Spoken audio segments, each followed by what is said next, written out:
Veri analisti olunur mu? 2026'da bu mesleğin gerçek yüzü.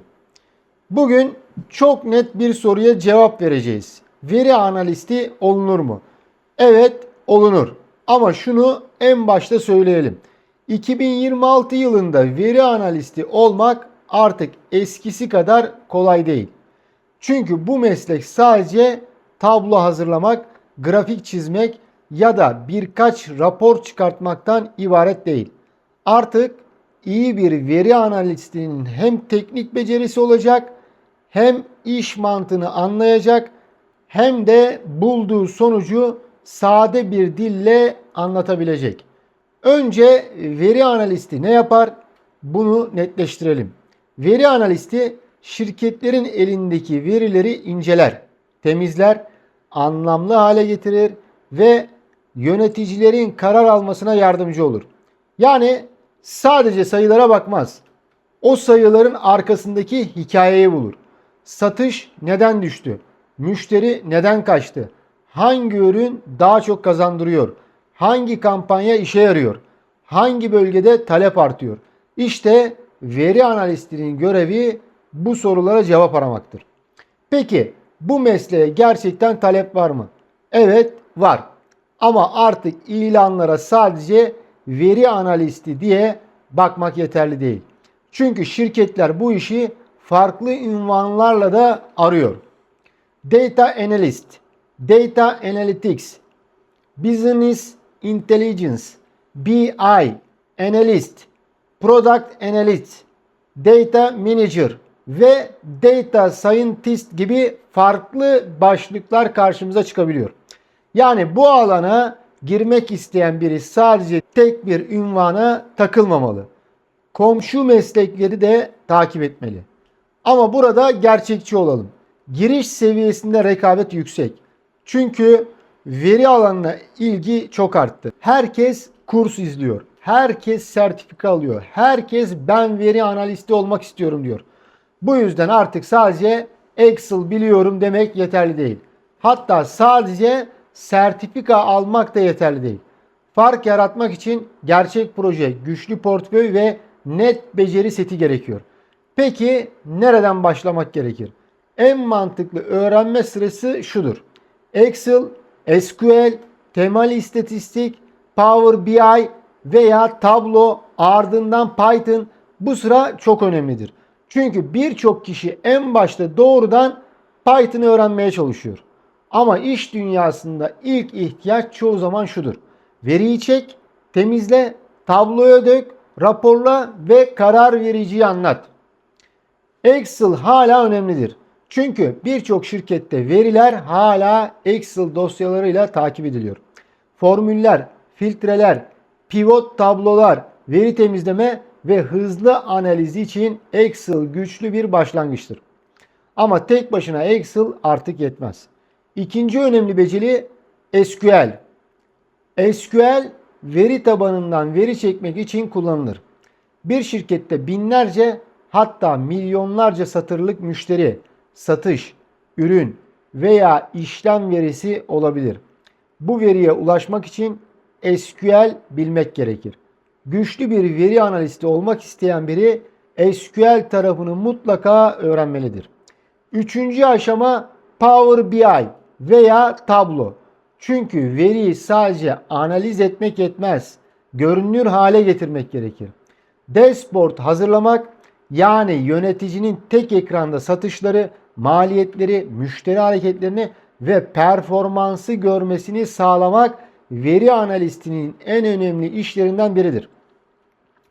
Türkiye'de özellikle Power BI çok sık karşımıza çıkar.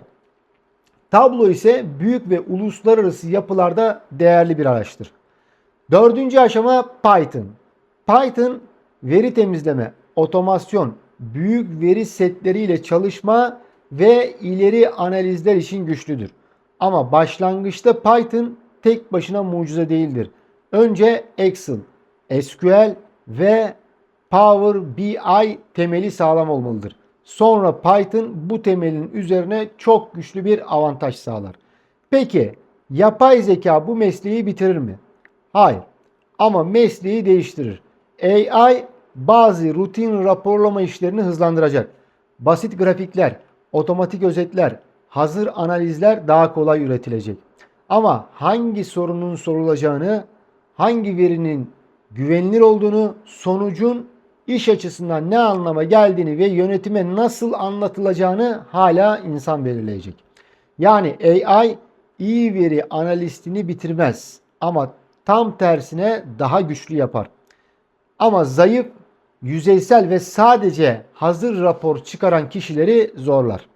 Maaş konusuna gelirsek, burada tek bir rakam vermek doğru olmaz. Çünkü maaş deneyime, şehre, sektöre, şirketin büyüklüğüne, İngilizce seviyesine ve kişinin portföyüne göre değişir.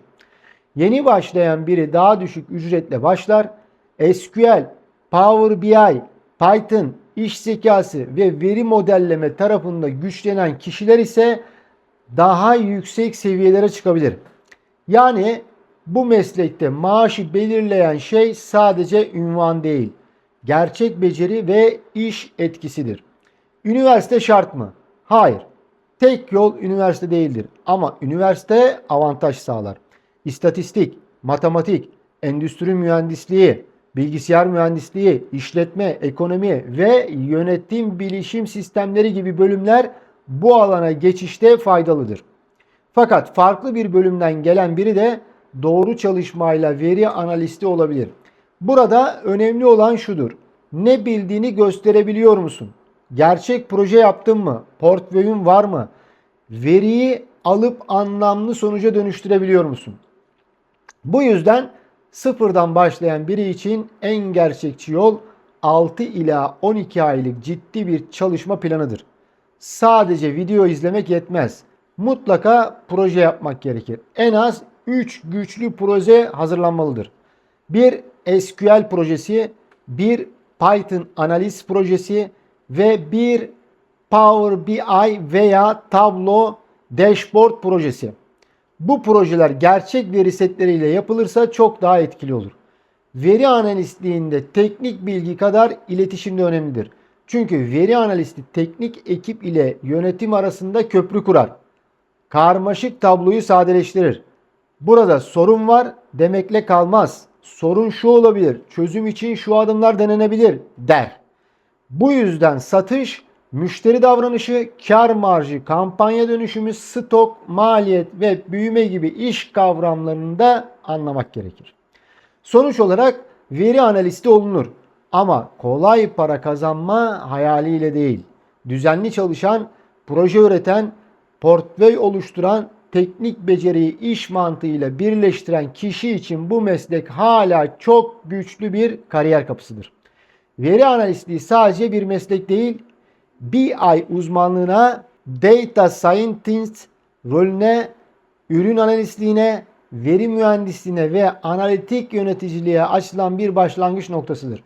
Kısacası 2026'da veri analisti olmak hala mümkün ama mesele sadece veri bilmek değil, mesele veriyi anlamak, doğru soruyu sormak, sonucu yorumlamak ve o veriden güçlü karar çıkarmaktır. Gerçek fark burada başlar.